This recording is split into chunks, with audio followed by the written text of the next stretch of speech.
Slovenske novice so objavile, da se v Slovenijo vsak dan priseli 60 novih ljudi.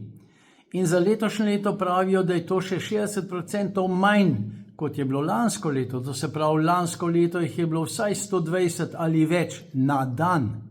Predstavljajte si te ljudi, ki pridejo sem, živijo tukaj, dobivajo socialno podporo in v glavnem bolj malo delajo.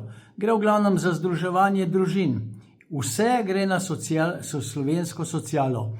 Naši upokojenci so izgubili zdaj 1%, jim je vzel minister Maljevac. Zakaj? Zato, da bodo ti, ki prihajajo sem, dobro živeli.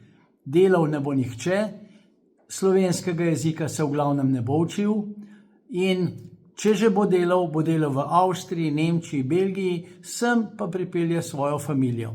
60 ljudi na dan so poročale Slovenske novice.